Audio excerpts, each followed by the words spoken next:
Cela faisait maintenant plusieurs jours qu'Abdel séjournait au Maroc. Il s'habituait peu à peu au rythme paisible du village, loin du bruit et des tensions de son quartier.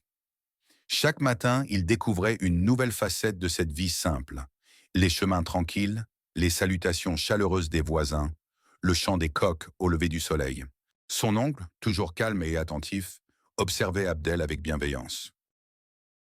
Il voyait son esprit encore agité, éparpillé entre ses inquiétudes et ses habitudes passées.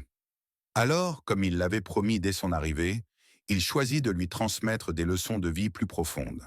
Un après-midi après le déjeuner, il invita Abdel à marcher dans les champs verdoyants, là où la terre, le vent et les oliviers semblaient toujours raconter quelque chose. Pendant cette journée, ils se promenaient ensemble dans les champs verdoyants, le vent léger portant l'odeur de la terre et des oliviers. Dis-moi, mon fils, quels sont tes objectifs dans la vie?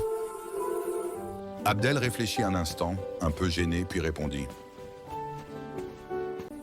Moi, Ben, être riche, heureux et fonder une famille.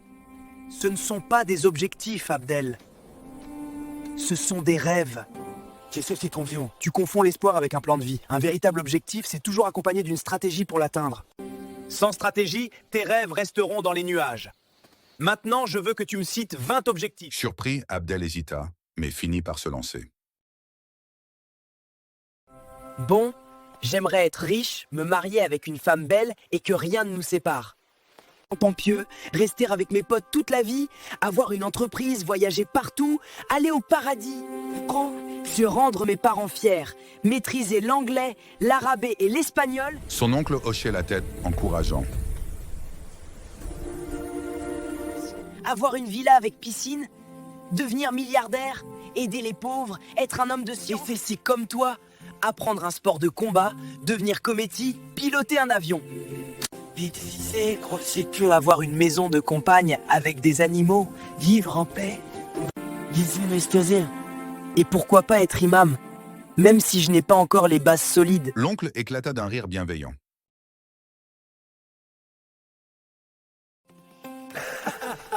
Très bien, Abdel. Maintenant, tu dois en choisir seulement 5. 5 ? Mais tonton, pourquoi seulement 5 ? Parce que la vie ne te laisse pas le temps de tout faire. Tes 5 objectifs, ce sont tes 5 doigts de la main. Chacun a une taille différente, mais tous travaillent ensemble. Si tu veux avancer, concentre-toi sur l'essentiel. Abdel prit le stylo et le cahier que son oncle lui tendait, relut sa liste et resta silencieux un long moment. Il leva les yeux vers le ciel, observa les montagnes au loin, les champs, les animaux qui broutèrent paisiblement. Puis, d'une voix assurée, il annonça. Mon premier objectif, c'est d'aller au paradis. Le deuxième, rendre mes parents fiers de moi. Le troisième, me marier avec une femme belle, avec une relation forte que rien ne pourra briser. Le quatrième, avoir des enfants pieux.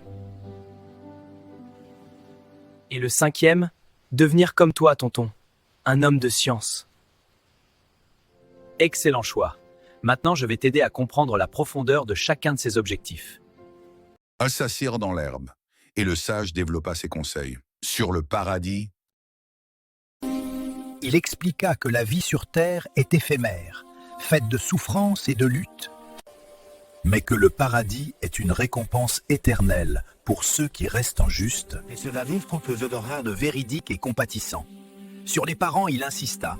Si tu as leur bénédiction et qu'ils te demandent seulement des choses justes, tu n'as rien à craindre. Concernant le mariage, il rappela que la beauté était subjective et qu'une relation solide se construisait avec patience et tolérance. Pour les enfants, il enseigna l'importance de l'éducation,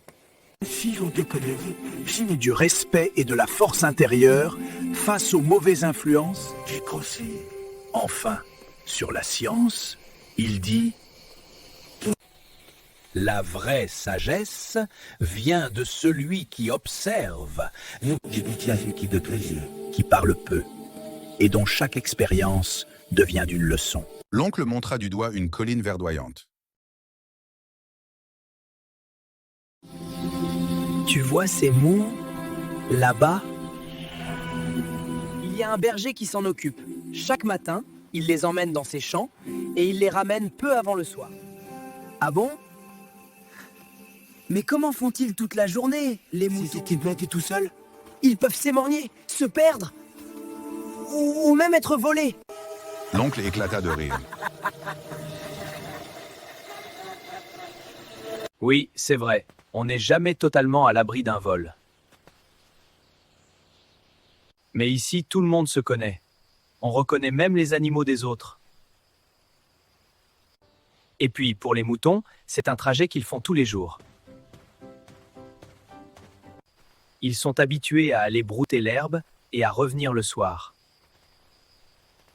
Il désigna le berger au loin. Regarde bien, le berger marche derrière eux et les moutons avancent vers les champs. Ils connaissent le chemin. Bien sûr, les champs ne sont pas très loin de la maison.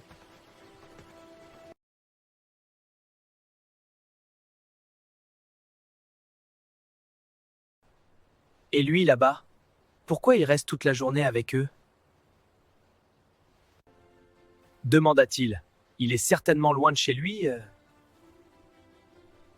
Ces terres lui appartiennent? Ou alors il les loue pour ses moutons? Exactement. Il doit rester toute la journée avec ses bêtes. Parfois, une autre personne vient le remplacer en cours de journée pour qu'il puisse souffler un peu. Eh bien, tu sais quoi, Abdel? Demain, ce sera à ton tour de garder nos moutons. Tu verras, tu apprendras beaucoup de la vie à travers eux. Quoi? Moi? Mais tonton, je n'ai aucune envie de rester tout seul toute la journée avec des moutons. Ne t'inquiète pas, ici il n'y a pas de loup. Il te faudra juste un peu de patience. Et puis, je viendrai te rendre visite. C'est assez leur terrain. Parfois ce sera moi, parfois tes cousins. D'accord, tonton. Je veux bien essayer. Je suis rassuré. Le lendemain, après avoir pris son petit déjeuner, l'oncle confia la nouvelle mission à Abdel. Garder les moutons. Tu verras, mon fils. La vie t'enseignera par eux. Sois patient. D'abord réticent, Abdel prit son bâton et guida le troupeau vers les champs, sous le regard bienveillant de son oncle. Seul avec les moutons, il trouva le temps long. Mais peu à peu, il commença à méditer. Chaque mouton qui s'éloignait, il le ramenait au troupeau. Chaque silence lui permettait de réfléchir aux paroles de son oncle. Le paysage l'apaisait. Montagnes, collines, ruisseaux. Il découvrit une sérénité qu'il n'avait jamais ressentie dans son quartier bruyant. Pas de téléphone, pas de réseaux sociaux, pas de disputes inutiles. Juste lui, la nature et ses pensées. Au bout de quelques heures, son oncle vint lui apporter du pain, du thé, de l'huile et du miel. Alors, comment te sens-tu? C'est ennuyeux, mais ça m'aide à réfléchir. Ici, tout est calme, j'aime bien. Léon, non, sur du rhum. Voilà, tu commences à comprendre. Plus tard, son cousin le rejoignit, apportant des crêpes et des blagues. Ensemble, ils rirent, se remémorant des souvenirs, notamment le frère aîné d'Abdel, mort tragiquement une semaine avant son mariage. Un silence respectueux suivit ce souvenir douloureux. Au coucher du soleil, Abdel ramena le troupeau à la bergerie, fier d'avoir géré la tâche. Son oncle l'attendait. Regarde ce coucher de soleil. N'est-il pas magnifique? La nuit apporte le repos. Demain sera un nouveau jour. Le matin suivant, son oncle le réveilla tôt pour lui montrer le lever du soleil. Vois-tu, Abdel? Chaque lever de soleil annonce une nouvelle chance. Une chance de corriger ses erreurs, de demander. de vivre mieux. C'est un rappel que la vie est courte, mais chaque jour est une opportunité. Abdel, les yeux émerveillés, hocha la tête. Il se sentait différent.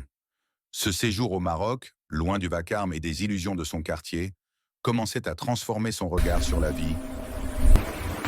Le soir suivant, alors que le soleil se couchait derrière les collines, Abdel et son oncle marchaient de côte à côte dans les ruelles paisibles du village. L'oncle s'arrêta soudain et montra du doigt la djellaba blanche qu'il portait. Regarde bien, Abdel. Que vois-tu? Une petite tache noire sur ta djellaba? Répondit Abdel après un instant. L'oncle sourit doucement. Voilà, c'est exactement ce que font beaucoup de gens aujourd'hui. Ils se balaient. Ils oublient toute la blancheur, toute la beauté, pour ne fixer leurs yeux que sur ce minuscule point noir. Cette tache, c'est un défaut. Et le blanc, ce sont les qualités. Il pose sa main sur l'épaule de son neveu. Ils ouvront dans une relation, une amitié, s'éprouver une famille, ou même dans la société. Certains ne voient plus que le défaut et finissent par rejeter la personne ou essaient de détruire ce qui était beau, alors qu'il y a 1000 qualités autour. Défaut comme une montagne et oublie la lumière qu'il y a autour. Abdel resta silencieux, touché par cette leçon simple mais puissante. Abdel apprenait la patience et la sagesse auprès de son oncle dans sa nouvelle vie au Maroc, méditant sur ses objectifs et la vie. Paul, quant à lui, se levait chaque matin pour courir et perfectionner son art du kung-fu. David poursuivait ses études dans le centre-ville, s'adaptant à sa nouvelle vie tout en gardant le souvenir de ses amis proches de son cœur. Leurs chemins s'éloignaient, mais au fond de leur cœur, la promesse d'amitié restait intacte.